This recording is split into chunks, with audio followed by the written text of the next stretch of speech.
সবাই কেমন আছো? আশা করছি সবাই ভালো এবং সুস্থ আছো। ইংরেজিতে কথা বলার জন্য যে 66টি রুলস আজকে তার মধ্যে রুল 41 থেকে 50 পর্যন্ত দেখানো হবে।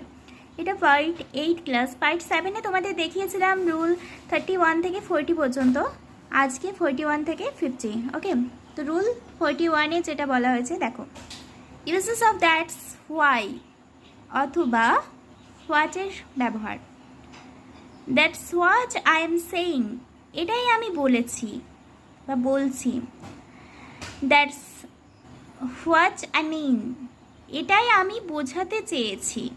দ্যাটস হোয়াট উই নিড, এটাই আমাদের দরকার। দ্যাটস হোয়াট আই ওয়েন্ট, এটাই চাচ্ছিলাম। দ্যাটস হোয়াট আই থট, এটাই আমি ভেবেছিলাম। থট মানে ভাবা। Okay, that's what I was saying, আমি এটাই বলছিলাম। সেই মানে বলা, সেইং বলছিলাম। Okay, that's what he told me, সে আমাকে এটাই বলছিল। That's what make me crazy, সে আমাকে পাগল করে তোলে। That's what I would like to know, আমি এটাই জানতে চাই। That's what I like to see, আমি এটাই দেখতে পছন্দ করি। That's why I was late, এই কারণেই আমার দেরি হয়েছে। That's why he is so successful, এই কারণেই তিনি এতটা সফল। That's why C is disappointed, that's why C is disappointed, এই কারণেই তিনি হতাশ। That's why C is crying all the time, এই কারণেই সে সব সময় কান্না করে। রুল 42, ইংরেজিতে জন্মদিনের শুভেচ্ছা। ধরো কারো একটা বার্থডে, সেই দিনে তুমি তাকে কিভাবে শুভেচ্ছা জানাবে? তো ইংরেজিতে জন্মদিনের শুভেচ্ছা, birthday greeting. Happy birthday to you, তোমাকে শুভ জন্মদিন। Many happy returns of this days, many happy returns of this days, এই দিন বারবার ফিরে আসুক। হ্যাভ এ লাভলি বার্থডে, তোমার জন্মদিনটি আনন্দদায়ক হোক।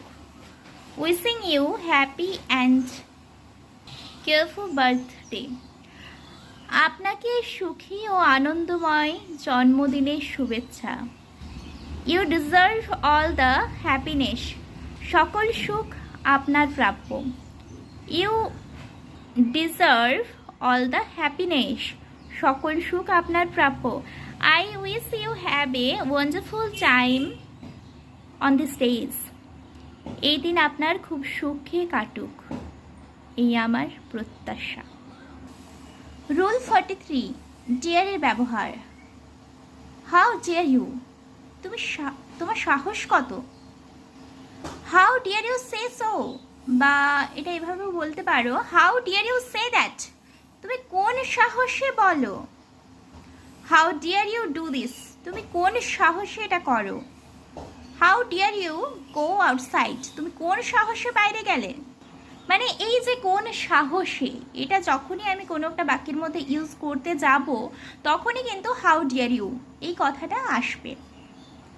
রুল 44, কোনো কিছুতে অভ্যস্ত বোঝালে ইউজ টু ব্যবহার করতে হয়। স্ট্রাকচার, সাবজেক্ট প্লাস পার্সন অনুযায়ী অ্যাম, ইজ, আর, ওয়াজ, আর plus use to plus noun plus ING, মানে নাউনের সাথে আইএনজি যোগ হবে। ওকে, প্লাস ওটা যদি কিছু থাকে তাহলে সেটা লিখবে। For example, the man is use to tea, লোকটি চায়ে অভ্যস্ত। TEA, টি মানে হচ্ছে চা। I am use to city life, আমি শহর জীবনে অভ্যস্ত। I am use to spoke in English, আমি ইংরেজিতে কথা বলতে অভ্যস্ত। I am use to taking tea, আমি চা খেতে অভ্যস্ত। The man is use to smoking, লোকটি ধূমপানে অভ্যস্ত। She is use to working in the morning, সে সকালে হাঁটতে অভ্যস্ত। They are use to playing football, তারা ফুটবল খেলায় অভ্যস্ত। You should be use to learning English, ইংরেজি শিখতে তোমার অভ্যস্ত হওয়া উচিত। এরপর দেখো, I am use to loving my life. আমি আমার জীবনকে ভালোবাসতে অভ্যস্ত। He was use to reading motorcycle.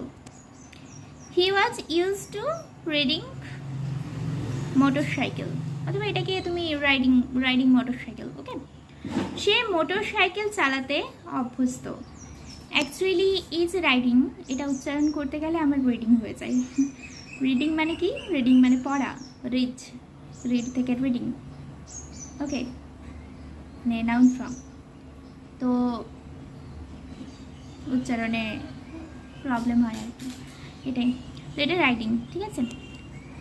I was use two talking about life. আমি জীবন সম্পর্কে কথা বলতে অভ্যস্ত ছিলাম। Next, my friend is use to reading news paper. এই যে এখানে রিডিং আর রাইডিং এই দুটোকেই আমার রিডিং হয়ে যায়। আচ্ছা, my friend is use to reading news paper. আমার বন্ধু সংবাদপত্র পড়তে অভ্যস্ত। Next, rule 45, I am being able. আমি পারছি বোঝাতে গেলে। আমি ইংরেজিতে কথা বলতে পারছি। I am being able to spoke English. Say motorcycle চালাতে পারছে। He is being able to ride a motorcycle. পা ভাঙা ছেলেটি দৌড়তে পারছে।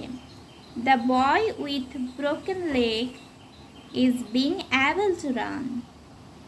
তারা ফুটবল খেলতে পারছে। They are being play football. আমি অঙ্কটি করতে পারছি। I am being able to do the sum. Math মানেও অঙ্ক, MATH, ম্যাথ মানেও অঙ্ক, আর SUM, সাম মানেও অঙ্ক।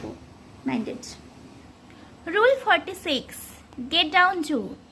দেরি না করে শুরু করো।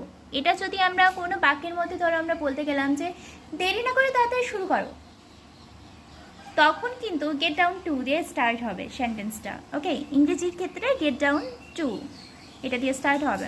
ফর এক্সাম্পল, দেরি না করে ইংরেজি শেখা শুরু করো, get down to learn English. দেরি না করে খাওয়া শুরু করো, গেট ডাউন টু ইট। দেরি না করে লেখা শুরু করো, গেট ডাউন টু রাইট। দেরি না করে লেখা আরম্ভ করো, গেট ডাউন টু রাইট। মানে শুরু করো, আরম্ভ করো, একই কথা, সেটাই ইংরেজিটাও কিন্তু একই।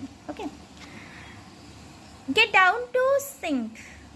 দেরি না করে গান করা আরম্ভ করো। তারপরে দেরি না করে পড়া শুরু করো, গেট ডাউন টু রিড। দেরি না করে কাজ শুরু করো, get down to work. Rule 47, ইংরেজিতে কিভাবে উৎসাহ করবে। কাউকে একটা উৎসাহ তুমি করতে গেলে তখন তুমি ইংরেজিতে কিভাবে উৎসাহ করতে পারবে সেটা। গুড জব, খুব ভালো। ভ্যারি গুড মানেও কিন্তু খুব ভালো, এখানে গুড জব এটাকেও আমরা ইউজ করতে পারি।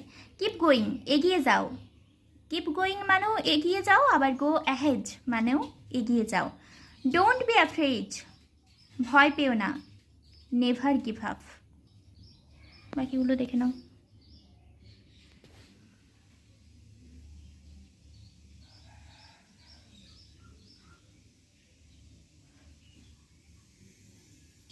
রুল 48, কোনো কিছু করতে বাধ্য হওয়া বোঝালে কমপ্লিটেড টু প্লাস ভার্বের ফার্স্ট ফর্ম।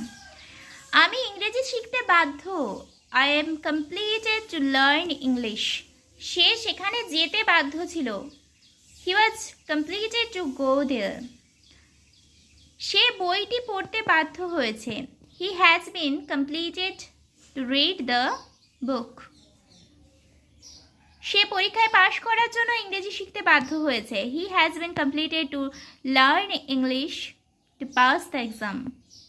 তুমি আমার সাথে কথা বলতে বাধ্য হবে, you will be completed to talk to me. তোমার ইংরেজি শেখার জন্য কঠোর পরিশ্রম করতে বাধ্য থাকা উচিত, you should be completed to work hard learn English. কি বললাম? You should be completed to work hard learn English. Rule 49, there's nothing এই তুমি কাউকে ধরো বলতে গেলে যে তোমার এটা করার মতো কিছুই নেই, তোমার এটা প্রমাণ করার মতো কিছুই নেই, তোমার এটা খাওয়ার মতো কিছুই নেই, তখন কিন্তু তুমি সেন্টেন্সটা ইংরেজিতে কী দিয়ে স্টার্ট করবে? ইংরেজিতে দেয়ারস নাথিং দিয়ে স্টার্ট করবে। ওকে, ফর এক্সাম্পল, প্রমাণ করার মতো তোমার কাছে কিছুই নেই, there's nothing you can proof. সাজিয়ে রাখার মতো আমাদের কাছে কিছুই নেই, there's nothing we can arrange. তুমি প্রশংসা করার মতো কিছুই খুঁজে পাবে না, there's nothing you can appreciate. তার কাছে বন্টন করার মতো কিছুই নেই, there's nothing he can allocate. There's nothing he can allocate, তার কাছে বন্টন করার মতো কিছুই নেই। কম্পিউটার শিখলে কেমন হয়? How about learning computer? পত্রিকা পড়লে কেমন হয়? How about reading a newspaper? বাড়ি গেলে কেমন হয়? How about going home? তো আজ এই পর্যন্ত। Thank you for watching my video.